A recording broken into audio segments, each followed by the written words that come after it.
Let's take long inhale, long exhale with the sound.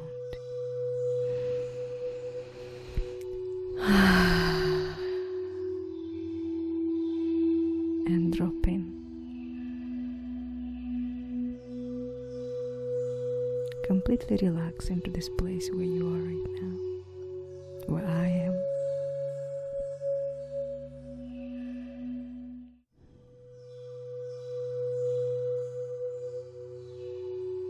Or do you want to get out of it and seek for something else right now?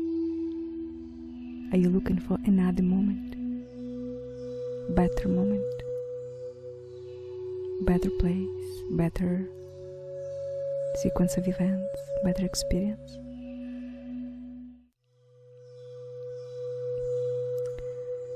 I used to pursue enlightenment.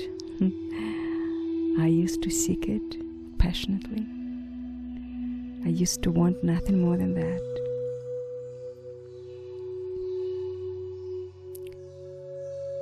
I didn't necessarily knew what I'm looking for. I just knew that there must be something else, some other quality of experience. So I imagined that enlightenment is a state, and being awakened has been something other than what I am right now. And then, you browse through teaching to teaching, trying to see what resonates with you more than other. For me, non-duality always felt the most resonant teaching, Advaita Vedanta. So, I was looking for becoming nobody. I was looking for disillusionment of the ego. And then, when you realize that what you're looking for, you can't help but laugh. It's very funny, really, because you realize that everything you imagined it will be, it's not. It can't be. By its own definition, it can't. So if we look deeply into who we are, what I am, beyond the structure of my personality and my identification with this self that is thinking, doing, reacting, feeling, struggling, suffering. The dimension beyond all that is that never-changing consciousness, awareness. We can give it any other name. But we believe in that, we bought into the idea that ego must fall away, that we need to disappear. That's the whole notion of non-duality. We must disappear for awakening to happen. And then we go out there and pursue a lot of different practices to awaken, and all the different teachings sell us enlightenment, and we buy into that without really understanding what we are looking for. We don't know what we are looking for. We're just looking for another moment, a better moment than now. We know we don't want to be right here, right now, and experience this moment just as it's experienced right now in this moment. We want a better experience. But if there is truly nobody there, there is no experiencer. So you will never get a better experience outside of the experiencer. So it's impossible. What you are seeking is impossible. And when someone sells you bliss, it's another sales proposition for enlightenment, because there is simply nobody to experience bliss any longer. If it's truly non-dual stand, where there is nobody any longer left, there is no ego left that identified with this person, there is no way to experience bliss, because there is nobody there to experience it. And now there is very common saying which is complete nonsense, that consciousness wants us to wake up. Who? Who asks it wants to wake up? It's created it. That's how consciousness experiences itself, through its dream world. Why would it want dream to disappear? For what purpose? We don't exist. Why would it want us to wake up? There's nobody to wake up. We are the thought in the mind of consciousness. I am the thought in the mind of consciousness. That's it. So the awakening is simply shift of perception of who I am. It's not the change of the experience.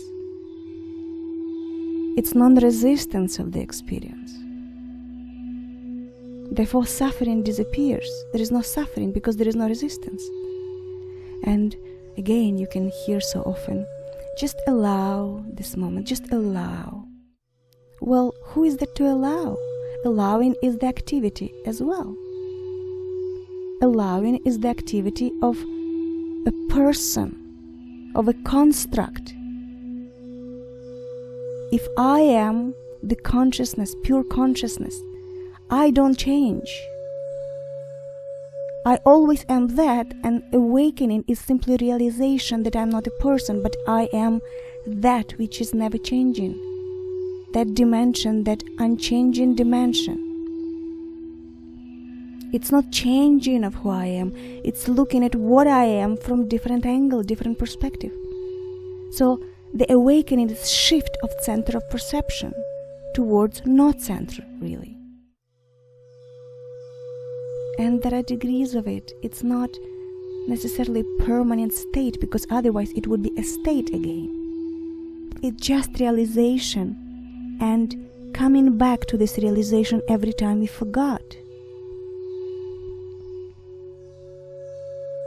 So you don't need to allow. As soon as you start allowing, it's you just imposing another experience on the current experience. You want to allow this to make it better.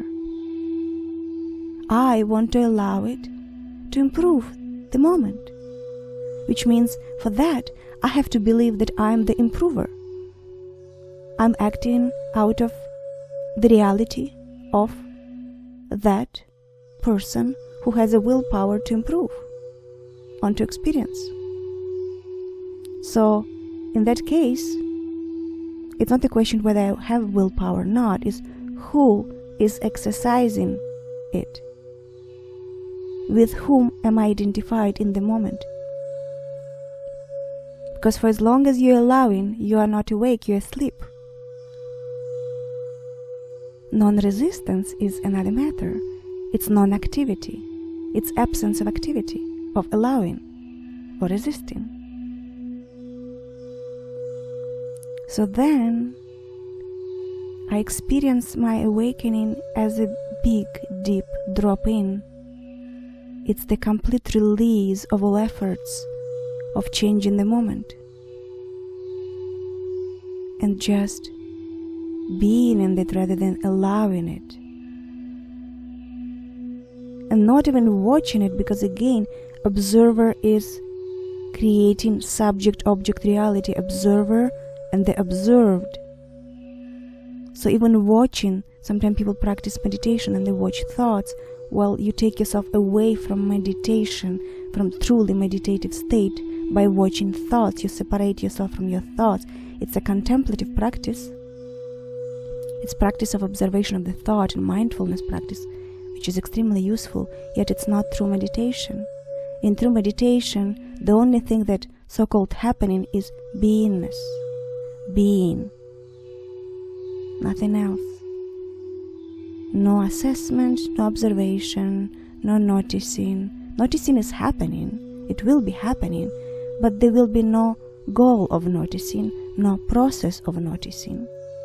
Because as soon as there is a process, there is subject-object reality, and then you are not coming from that place that is non-changing, ever-present dimension of you that we would call I am. That. And then the question always comes, so then what? I should stop seeking for enlightenment? Well, there is no rule. You can seek for anything you want. I can seek for anything I want. But realization is this: the seeking is only as good as the desire to find something. Do you know what it looks or feel like that which you're looking to find? If not, you're looking for some Santa Claus. You don't know what it is. What are you looking for? You don't know. Even when you're looking at different teachings, you listen to different teachers, spiritual teachers. Everybody have their own definition what enlightenment is. Everybody have their own language. So what are you buying into exactly? Which definition of anything at all? You're just buying into another sales pitch that is given to you, like any other sales pitch. American dream, you name it. It's just another object to pursue. Enlightenment becomes another object to pursue. And pursuit of any kind, doesn't matter what you pursue. Pursuit of money, pursuit of happiness, pursuit of enlightenment, it's just another object. We objectified enlightenment. But with cars, you at least see the car, you know what it is. So you can pursue the act of buying Lamborghini, for example. You know that it's yellow and it has this cool shape and it is very fast. So at least that you know.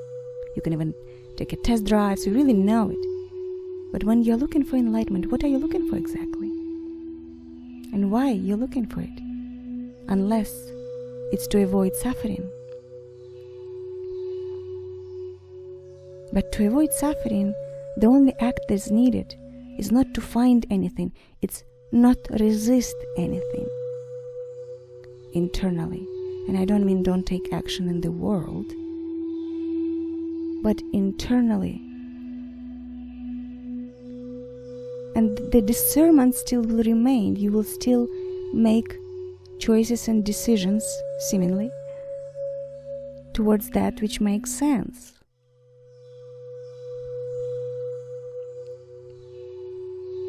But there is this non-resistance towards everything that is happening within your experience. Because ultimately your experience is experience that consciousness creates to experience itself, to learn itself, to play with itself. So when we say the consciousness wants us to wake up, the gods wants us to wake up, where would you get this idea from? They created playmates. The playmates are created for experience to happen. So right now I'm talking to you and I'm holding microphone and I'm saying I. For the matter of conversation, I as Olga. And I'm playing a role here. I'm a speaker and the words are spoken and you're listening and consuming information. And something that is between my words, so it's not information but the sense of that which the speaker here tries to point to. But at the same time, I know that there is other dimension, deeper dimension that I am. So if right now something is happening to Olga, I will suffer if I will identify myself with Olga.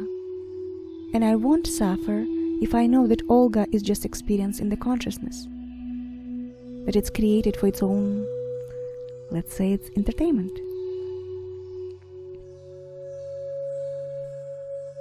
But it's not a thought, it's not a construct that removes suffering. It's the center of what I know myself to be from many experiences, many states that were experienced. And from that standpoint, seeking is useful because you bump into having certain states, experiencing certain states.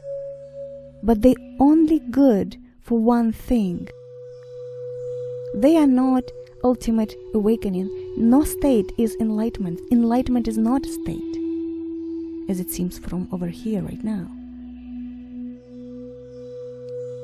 Enlightenment is not a state, it's realization. It's perception from where the world is looked at, or even if looked at. It's the center from where the world is happening, from where it's arising. We don't know much about the world. We don't know much about Big Bang. We don't know much about the Garden of Eve. We don't know anything at all. But we do know one thing. I am aware. That's I know. There is awareness. That I know. I experience only that awareness. And I perceive the world through that awareness. From where everything arises. Awareness. Pure awareness. Before any judgment and assessment, there's just pure awareness.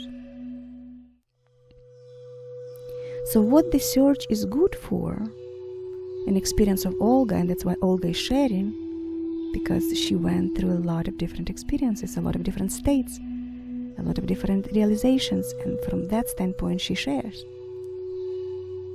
So Olga experienced that search is good to exhaust her. When the search exhausted her completely, then that place beyond Olga revealed itself. Because this complete drop-in happened. You know, when you're exhausted, it's just like, I just can't do it any longer.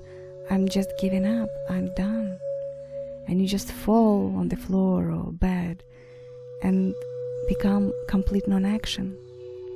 It's not you don't act, you just become this non-action. Like marshmallow. Just fall out of your skin practically, you know? It's like that. Olga was seeking so passionately that she exhausted herself. And when she did, that dimension revealed itself. First through states, and she was very disillusioned. She felt so betrayed because there was no glamour in it. It's so simple. It's just so simple. It's just a realization of different reality, that's all. So simple. No fireworks, no gong, nothing of it, none of it. It's very subtle.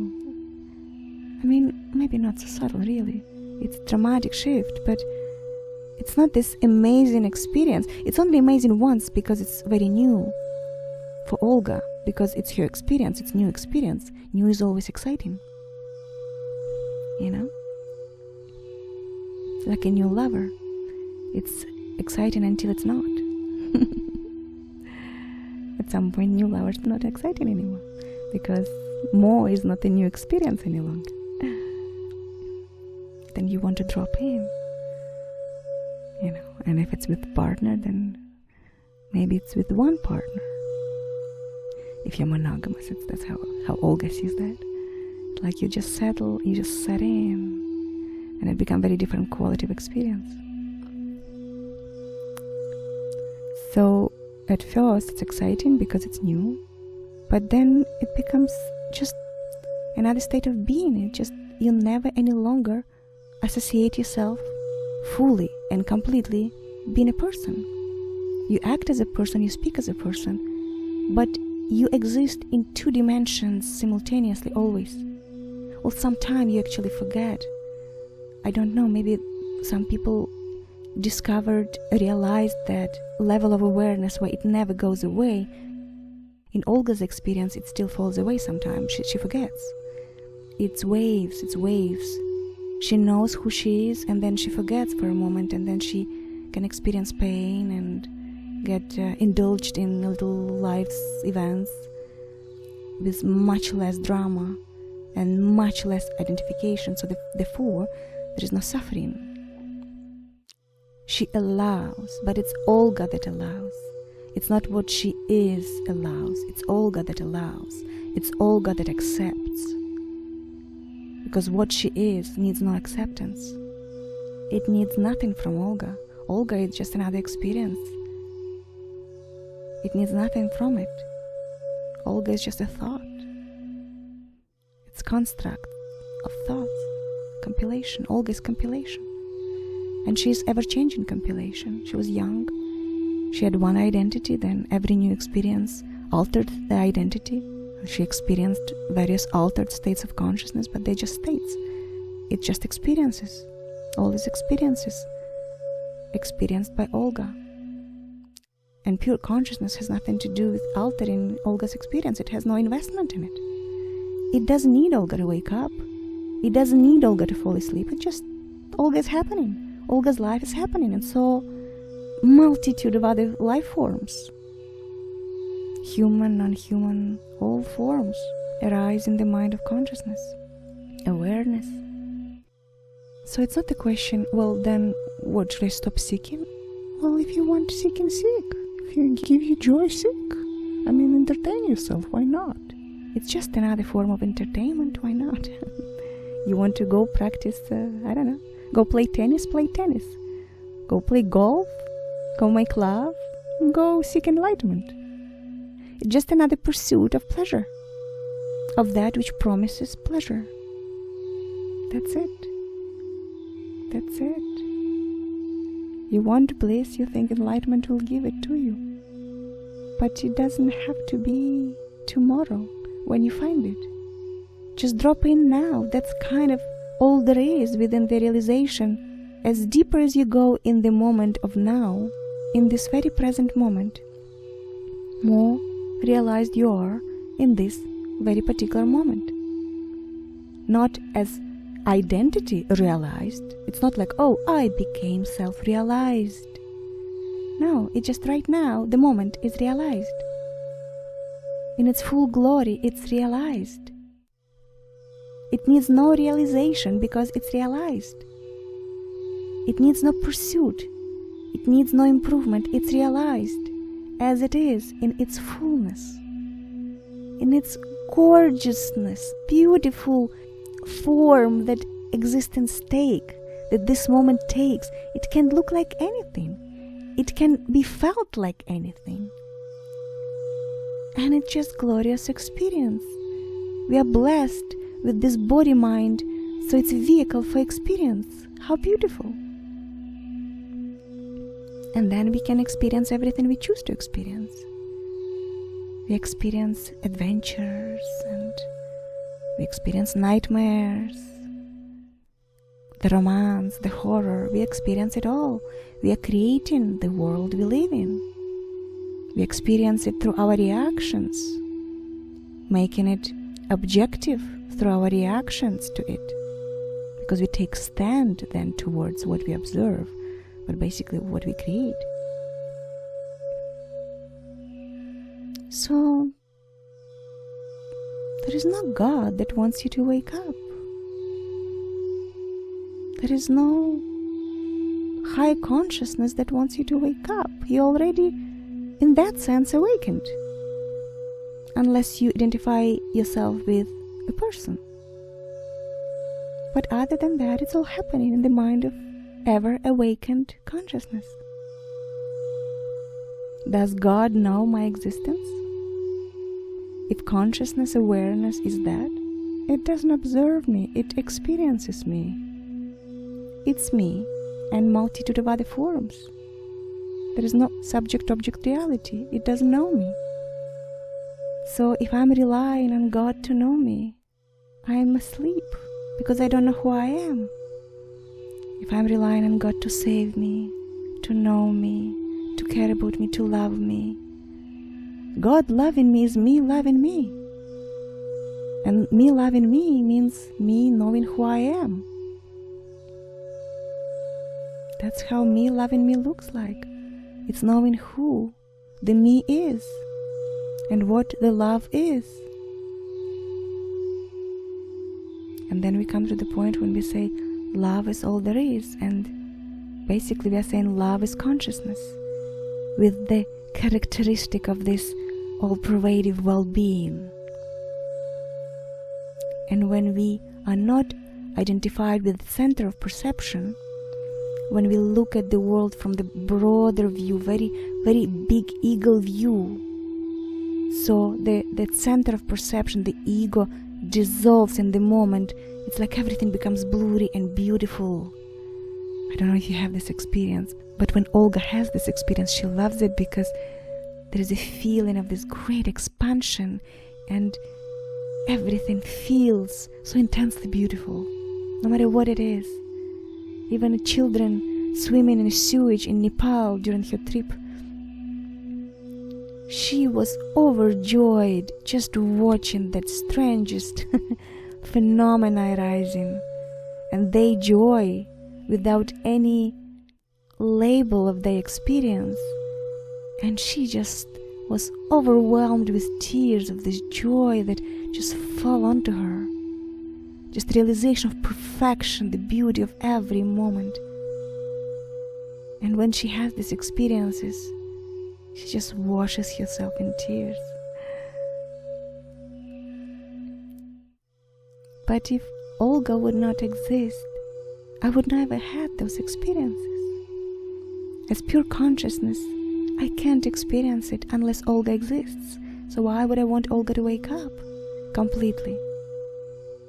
I want Olga to exist so I can experience myself.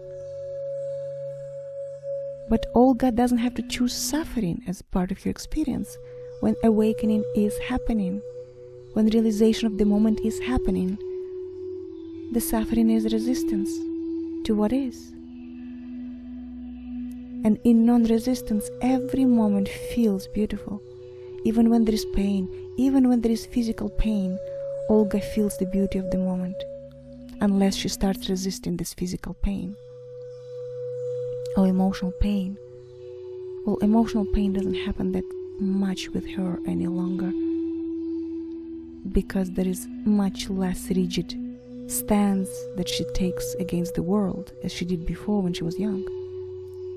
But physical pain still can show up. There is not much control over that. But when there is non-resistance to that, there is no suffering, just pain. And when Olga goes deeply in her pain, she feels joy. It's kind of like this dual experience. There is a pain and simultaneously there is joy. So joy is not conditional. You know, people always say, not always, but often enough, oh, if you would only be in my shoes, you would know that suffering is, that I have right for suffering. Well, nobody takes your right for suffering. Keep it. It's your right, of course. Of course it's your right to suffer. Of course it's your right to experience all spectrum of feelings and emotions, anger, sadness, grief. You have rights for all of it. The question is, why would you exercise your rights more often than it's needed for experience to happen? Consciously choose an experience and then drop it.